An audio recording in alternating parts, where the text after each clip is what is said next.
నమస్తే.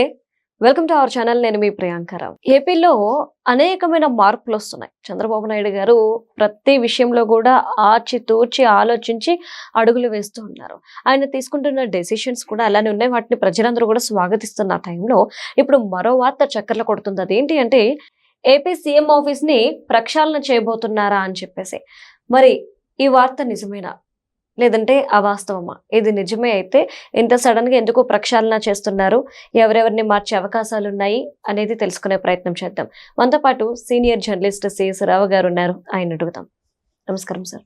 నమస్తే sir, CM office ప్రక్షాళన జరగబోతుంది అని చెప్పేసి వార్తలు అనేవి చక్కర్లు కొడుతున్నాయి. ప్రతి న్యూస్ పేపర్లో కూడా బ్యానర్ ఐటమ్ పడుతుంది.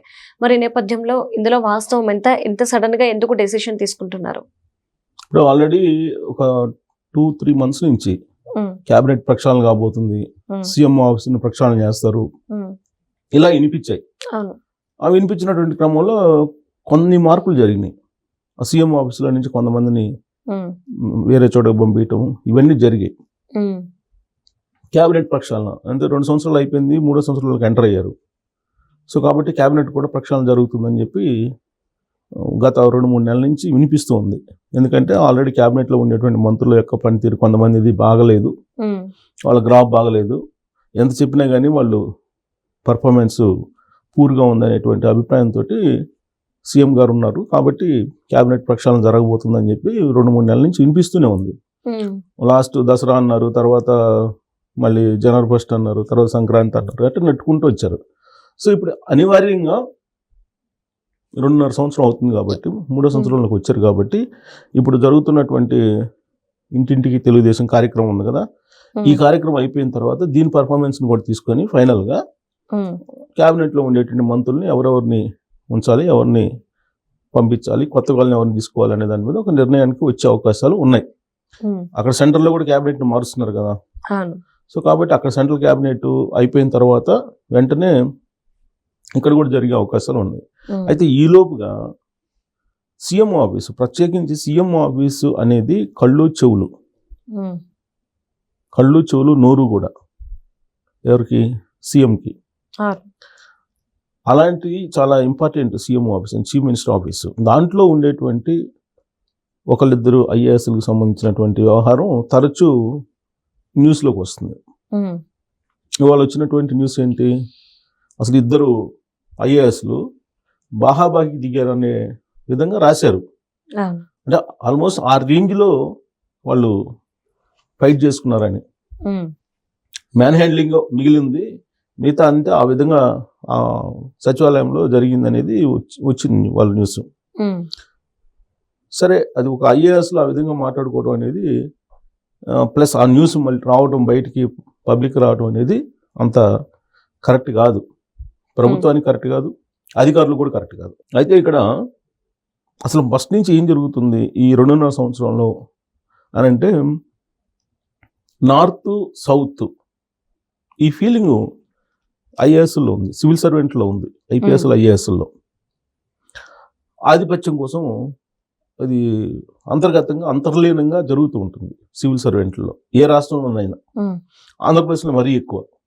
కారణం ఏంటంటే అక్కడ నార్త్ వాళ్ళు ఉన్నారు, ఇంటెలిజెన్స్లో నార్త్ వాళ్ళు ఉన్నారు, సీఎం ఆఫీస్లో కూడా కీలకంగా నార్త్ వాళ్ళే ఉన్నారు. దాంతో ఈ 2.5 సంవత్సరం నుంచి 11 మంది ఎమ్మెల్యేలు ఉన్నటువంటి వైఎస్ఆర్ కాంగ్రెస్ పార్టీ ప్రభుత్వం మీద ఒక రకంగా పైచేయి సాధించాలనే ప్రయత్నం జరుగుతుంది. వాటిని ముందుగానే పసిగట్టి తిప్పికొట్టాల్సినటువంటి ఇంటెలిజెన్స్ ఆ స్థాయిలో పనిచేయలేకపోతుందేమో అనేటువంటి భావన ఉంది, చాలా మంది వినిపిస్తుంది పార్టీలో కూడా. అలాగే కాంగ్రెస్ పార్టీ, వైఎస్ఆర్ కాంగ్రెస్ పార్టీకి సంబంధించినటువంటి కాంట్రాక్టర్లకి బిల్లు ఇవ్వటం, జిఏడిలో కన్సర్న్ మినిస్టర్ కూడా తెలియకుండా. పయ్యావుల కేశవ్ గారు అప్పట్లో నాకే తెలియదు అని చెప్పేసి అన్నారు కదా మీడియాలో. అంటే ఐఏఎస్లు కొంతమంది వైఎస్ఆర్ కాంగ్రెస్ పార్టీకి అనుకూలంగా వ్యవహరిస్తున్నారు అనేటువంటి ఒక అపవాదం ఉంది కొంతమంది మీద. ఈవెన్ రోజా అరెస్టు గుర్తొచ్చినప్పుడల్లా ఒక ఐఏఎస్ అధికారి ఆ ఫైల్ తొక్కిపెట్టాడు అనేది సోషల్ మీడియాలో వస్తూ ఉంటుంది. సో ఇవన్నీ చాలా ఉన్నాయి. దీనికి తగ్గట్టు యాటిట్యూడ్ కూడా కొంతమంది డిఫరెంట్గా ఉంది అని. ఇప్పుడు ఆ మధ్యకాలంలో ఒక ఐఏఎస్ కృష్ణా జిల్లా కలెక్టర్కి చెప్పు పంపించాడు. అవును. అది వివాదాస్పదం అయింది. అవును. ప్లస్ ఓవరాల్గా కూడా అన్పార్లమెంటరీ వర్డ్ ఉపయోగించారు అవును. అనేది. తర్వాత ఒక ఎంపీని ఢిల్లీలో చంద్రబాబు నాయుడు గారిని కలవడానికి వస్తే తెలుగుదేశం పార్టీ ఎంపీని అక్కడ దురుసుగా వ్యవహరించాడు. ఎంపీ పట్ల, ఒక మహిళా ఎంపీ పట్ల దురుసుగా వ్యవహరించినటువంటి ఐఏఎస్ అధికారి ఉన్నాడు. ఇప్పుడు మళ్ళా తాజాగా అదే ఐఏఎస్ అధికారి ఇప్పుడు గొడవ పడ్డారు అని. ఎందుకు గొడవ పడ్డారంటే మురళీధర్ రెడ్డి ఎవరో సంథింగ్ మురళీ రెడ్డి పేరు. అతను గతంలో వైఎస్ఆర్ కాంగ్రెస్ పార్టీకి బాగా డైరెక్ట్గా పనిచేసినటువంటి వాళ్ళ జాబితాలో అతను ఉన్నాడు. ఇంతకాలం పాటు అతన్ని సైడ్ నాన్ పోకల్ పోస్టులో ఉంచారు. ఇప్పుడు అతన్ని పోకల్ పోస్టులో వేయించడానికి డైరెక్ట్గా చంద్రబాబు నాయుడు గారి దగ్గరికి అతన్ని తీసుకెళ్తున్నటువంటి క్రమంలో ఒక ఐఏఎస్ చూసి పచ్చి వైఎస్ఆర్ కాంగ్రెస్ పార్టీ అతను కదా అతను డైరెక్ట్గా సీఎం కల్పించడం ఏంటి అనేది క్వశ్చన్ చేస్తే ఆ క్రమంలో ఇద్దరు అధికారుల మధ్య గొడవ అయింది అని ఇవాళ వచ్చినటువంటి న్యూస్. అంటే ఇక్కడ సరే అధికారుల మధ్య గొడవ ఎన్ని పక్కన పెడితే వైఎస్ఆర్ కాంగ్రెస్ పార్టీకి సంబంధించినటువంటి షాడోలు సమాంతరమైనటువంటి ప్రభుత్వాన్ని నడుపుతున్నారు అనేటువంటి అభిప్రాయం తరచూ వస్తుంది. ఈవెన్ 2024లో చంద్రబాబు నాయుడు గారు అధికారంలో చేపట్టినప్పటి నుంచి అనేకం బయటకు వచ్చాయి. సోషల్ మీడియా వేదిక కూడా బయటకు వచ్చినాయి. ఆ తర్వాత వాళ్ళని మళ్ళీ తీసేశారు, మార్చారు, ఇవన్నీ జరిగాయి. తర్వాత కొంతమంది వైఎస్ఆర్ కాంగ్రెస్ పార్టీకి సంబంధించినటువంటి వాళ్ళు లీడర్లు వెళ్ళి సీఎం ఆఫీస్కి సెలవులు కప్పడం, ఇవన్నీ అవి కూడా సోషల్ మీడియాలో వచ్చినాయి. సో ఇవన్నీ ఎవరు చూడాలి? కళ్ళు చెవులు నోరు అన్నట్టుగా ఉండేటువంటి సీఎం ఆఫీస్లో కీలకమైన లీడర్లు చూడాలి. అసలు వచ్చేవాళ్ళు ఎవరు సీఎం ఆఫీస్కి? ఎవరిని సీఎం తోటి ఎవరిని కల్పించాలి? ఎవరి ఫోను సీఎం కల్పించాలి? ఎవరి ఫోను నెగ్లెక్ట్ చేయాలి? ఇవన్నీ అక్కడ ఉన్నటువంటి పిఎల్కి కానీ లేదంటే అక్కడ ఉన్నటువంటి సెక్రటరీకి కానీ తెలియాలి. అప్పుడే స్మూత్గా నడుస్తుంది. ప్లస్ కోర్టులు జొరపడరు. కానీ ఇప్పుడు ఏమవుతుంది? కోర్టులు జొరబడ్డారని కదా, ఇప్పుడు మొదటి నుంచి కోర్టులు జొరబడ్డారు. వైఎస్ఆర్ కాంగ్రెస్ పార్టీ వాళ్ళు ఉన్నారు, వాళ్ళు ప్యారలల్ గవర్నమెంట్ నడిపిస్తున్నారు అనేది. అందులో ఇప్పుడు కొంతమంది ఐఏఎస్లు ఐపీఎస్లు రహస్యంగా మీటింగ్లు పెట్టుకుంటున్నారు కదా. మీటింగ్లు పెట్టుకొని ఈ ప్రభుత్వాన్ని ఎలా బదనాం చేయాలి అనేది ఆలోచిస్తున్నారు. దాంట్లో భాగంగా బదనాం చేయాలంటే ప్రభుత్వం లోపల వాళ్ళకి సంబంధించినటువంటి అధికారులు ఉండాలి. అందుకు వాళ్ళు వ్యూహాత్మకంగా ఇలాంటి అపాయింట్మెంట్స్ని చేస్తున్నారు.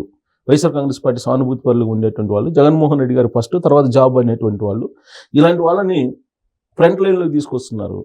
మరి ఫ్రంట్ లైన్లోకి తీసుకొచ్చేటప్పుడు అడ్డుకోవాల్సింది ఎవరు? సీఎంకి దగ్గర ఉండే వాళ్ళు అడ్డుకోవాలి.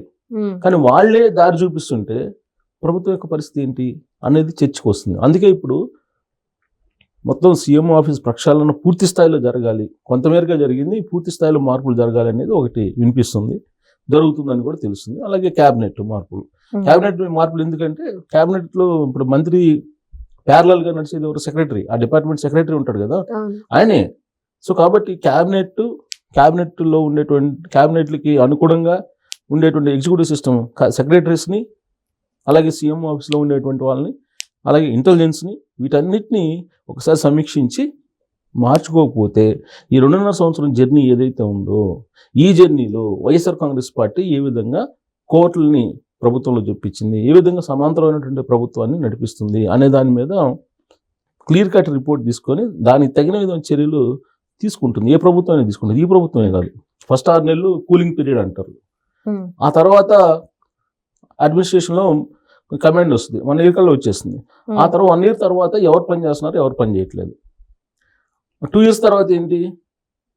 పని చేయనటువంటి వాళ్ళని తీసేసి కొత్త వాళ్ళని పెట్టుకోవటం. నెక్స్ట్ రాబోయే రోజుల్లో ఇప్పుడు అదే జరుగుతుంది. చంద్రబాబు నాయుడు గారు అదే చేయబోతున్నారు. Right. Thank you so much sir. Thank you.